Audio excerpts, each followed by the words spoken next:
கல்யாணம் நித்தியம் கல்யாணம் பண்ணிக்கிறார், எல்லா உற்சவத்தையும் அனுபவிச்சுனாலும் கூட பெருமாள் கடன் வாங்கிதான் கல்யாணம் பண்ணிக்கிறார். யார்கிட்ட கடன் வாங்கியிருக்கார்? குபேரன்ட்ட கடன் வாங்கியிருக்கனால இன்னைக்கும் அவர் அசலை தராம வட்டியை தான் கொடுத்துட்டு இருக்காராம் அந்த திருவேங்கடமுடையானுக்கு. அதையும் நீங்க சேவிக்கலாம். எப்போ? இந்த பிரம்மோற்சவ காலகட்டத்துல 9ஆம் நாள் அன்னைக்கு சக்கரஸ்தானம் சொல்றோம் இல்லையா, அந்த தீர்த்தவாரி ஆகப்பட்டது.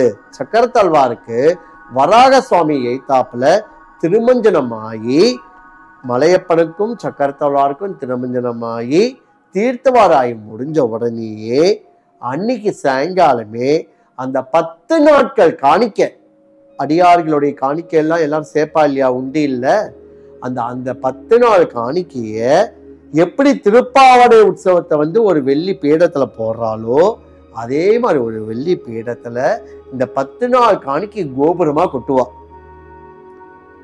கோபுரமா கொட்டி உபயநாச்சிமாரோட பெருமாள் மலையப்ப சுவாமி எய்தாப்புல இருப்பார்.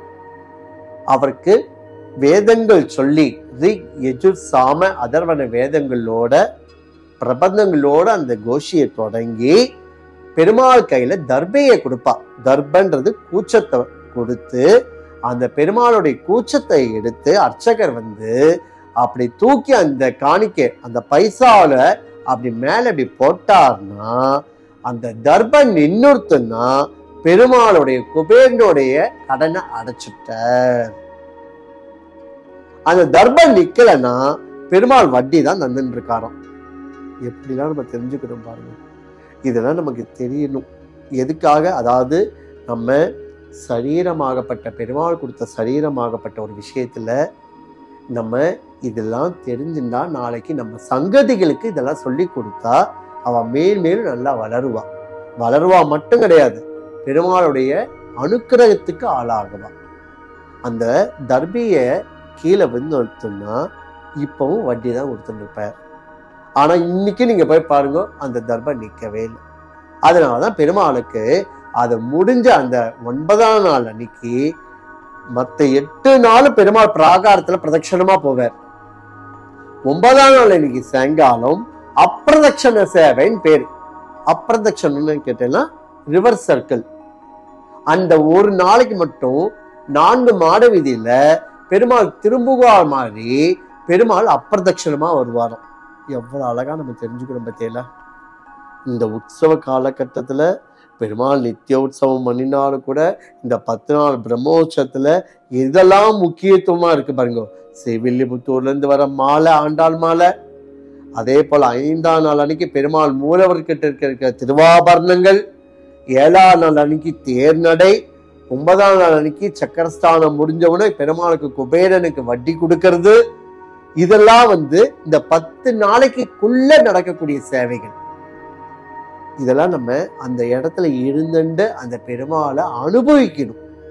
ஐயோ நம்ம போய் பெருமாளை போய் சேவிச்சிட்டோமே வந்துட்டோமேன்னு ஒண்ணு இல்லாம அவர்கிட்ட போய் சரணாகதி, நான் உங்ககிட்ட சரணாகதி ஆரண்டாப்பான்னு சொல்லிட்டு அவருடைய காலை தொட்டுட்டாலே போதும், நமக்கு எல்லா விமோச்சனங்களையும் தரக்கூடிய திருவேங்கடமுடையான். மனசார பிரார்த்தனை.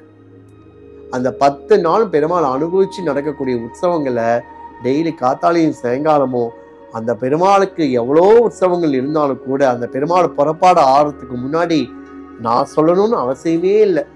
நீங்க போய் நேர்ல பார்த்தீங்கன்னா முன்னாடி எவ்வளவு அடியார்கள் எந்தெந்த மாநிலத்திலிருந்தோ பெருமாளுக்கு தன்னுடைய சரீர உடம்புல எல்லாத்தையும் பண்ணுவா.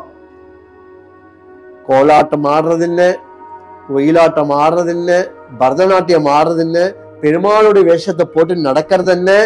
அந்த திருவேங்கடமுடையானுக்கு பிரம்மோற்சவ காலகட்டத்துல அந்த 10 நாட்கள் நீங்க பார்க்கணும். விழாக்கோலமா இருந்தாலும் பெருமாள் அனுபவிச்சுன்னு அந்த உற்சவத்தை நடத்திக்கிறார். இதற்கு இடையே 4000 பிரபந்தங்கள், ராஜவாத்தியம், நாதஸ்வர கச்சேரியோட பெருமாள் ஏழ்ற ஒரு அழகு. அந்த திருவேங்கடமுடையான் கொஞ்சம் கிளின்ற மாதிரி கொஞ்சம் கொஞ்சமா அடி எடுத்து வைப்பார். அப்படிப்பட்ட ஒரு சேவையில இந்த பெருமாள் உற்சவத்தை பார்க்கும்போது அவ்வளவு ஆச்சரியமா இருக்குமா. இந்த 10 நாள் உற்சவத்துல பெருமாளை நீங்க பார்க்கணுமே. எப்படி முதல் நாள் உற்சவத்துல இருந்து பிரம்மன் நாள் நடக்கக்கூடிய உற்சவம் பிரம்மோற்சவம் நம்ம சொல்றோம். அந்த பெருமாளுக்கு இன்னைக்கும் பிரம்மரதம் போறது. அந்த பெருமாளுக்கு இன்னைக்கும் பிரம்மரதம் உண்டு. அதே மாதிரி இந்த 10 நாட்கள் பெருமாள் உற்சவத்தை முடிச்சுண்டு ஏகாந்தத்துக்கு போகும்போது, அதாவது மூலவர் சன்னதிக்கு போகும்போது பெருமாள் ஏகாந்தத்தும் போது பார்க்கணும் நீங்க, இந்த திருவேங்கட முடையானுக்கு இந்த 10 நாட்கள் மட்டும் கிடையாது, 365 நாளும் மணி அடிப்பா.